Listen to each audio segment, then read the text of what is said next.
आप सुन रहे हैं कुलबेली अपने होस्ट ज्ञानेश के साथ। आज मैं लेके आया हूँ गोनू झां का एक मजेदार किस्सा। गोनू झां का जलवा वैसा ही था जैसा अकबर के दरबार में बीरबल का। गोनू झां बीरबल की तरह ही बहुत ही समझदार और बुद्धिमान व्यक्ति थे। तो चलिए अब सुनते हैं उनका एक बहुत ही मजेदार किस्सा जिसका नाम है गोनू झां की बिल्ली। मिथिला के राजा बहुत ही दानवीर थे। उन्हें अपने राज के दान विभाग के लिए एक अध्यक्ष की आवश्यकता थी। इसके लिए वो अपने दरबार के सबसे योग्य और ईमानदार दरबारी को नियुक्त करना चाहते थे जो सुपात्र की पहचान कर उसे अपेक्षित धन दान दे सके। बहुत सोच विचार करने के बाद राजा को एक तरकीब सूझी। राजा ने हर दरबारी को एक बिल्ली और एक भैंस दी। उन्होंने सभी दरबारियों से कहा, आप सबको जो बिल्ली दी गई है उसे 1 साल तक पालना है।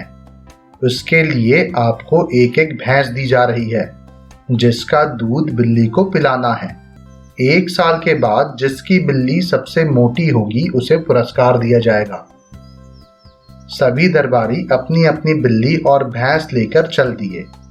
सब अपने अपने भैंस का दूध निकाल निकाल कर बिल्ली को पूरे मनोयोग से पिलाने लगे। पुरस्कार की जो बात थी, गोनू झां भी भैंस को चराने ले जाते, उसका दूध निकालते और सारा दूध बिल्ली को पिला देते। लेकिन गोनू झां को यह सब करना ठीक नहीं लग रहा था। उन्होंने कभी गाय भैंस चराने का काम नहीं किया था और अब कर रहे थे, और वो भी बिल्ली को दूध पिलाने के लिए। वो बहुत दुखी थे। उनकी पत्नी भी बहुत नाखुश थी क्योंकि उनको भी भैंस की और बिल्ली की सेवा करनी पड़ती थी। एक दिन ऊब कर गोनू झां की पत्नी उनसे बोली, देख लिया आपको भी और आपके राजा को भी।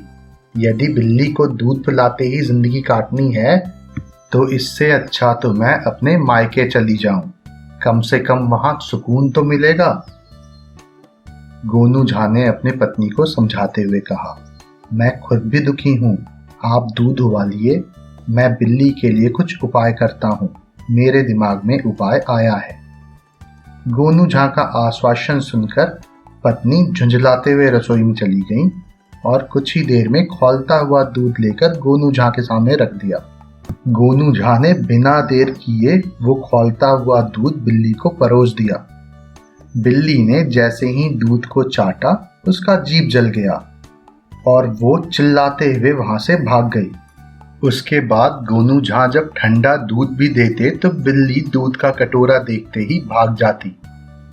गोनू झां चाहते भी तो यही थे।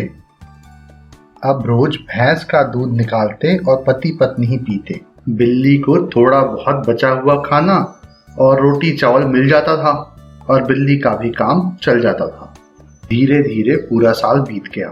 सारे दरबारी अपनी अपनी बिल्ली लेकर राजा के समक्ष प्रस्तुत हुए।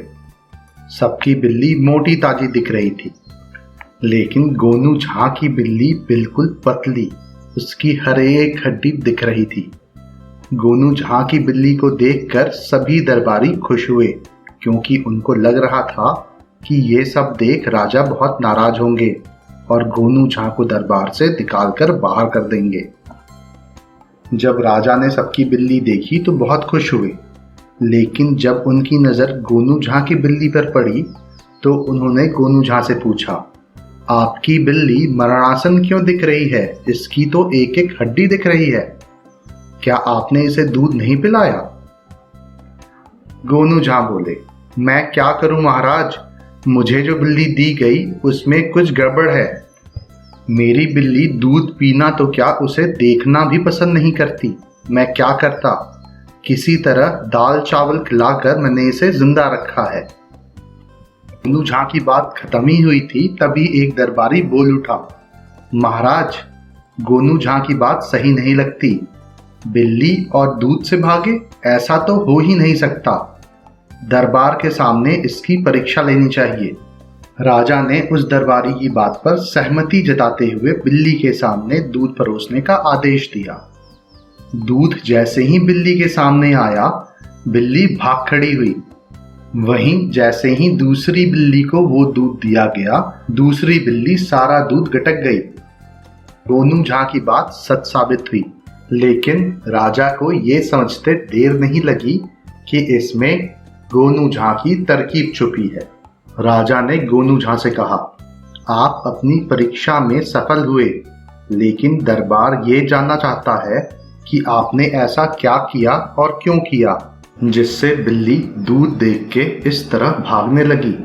गोनू झां ने सारी बात राजा को बता दी और कहा, महाराज, बिल्ली को सारा का सारा दूध पिला देना कहीं से भी न्यायोचित नहीं है। दूध तो इंसानों को भी पीना चाहिए जो भैंस की सेवा कर रहे हैं। राजा गोनू झां की बुद्धि के कायल हो गए और उन्हें दान विभाग का अध्यक्ष बना दिया गया। दूसरी तरफ राजा ने अपना वचन पूरा करते हुए सबसे मोटी बिल्ली वाले दरबारी को पुरस्कार दिया। मुझे उम्मीद है आपको ये कहानी पसंद आई होगी। ऐसी और कहानियां सुनने के लिए हमारे चैनल को लाइक और सब्सक्राइब करें। इस कहानी को ज़्यादा से ज़्यादा शेयर करें। जल्दी मिलते हैं एक और नई कहानी के साथ। तब तक के लिए धन्यवाद।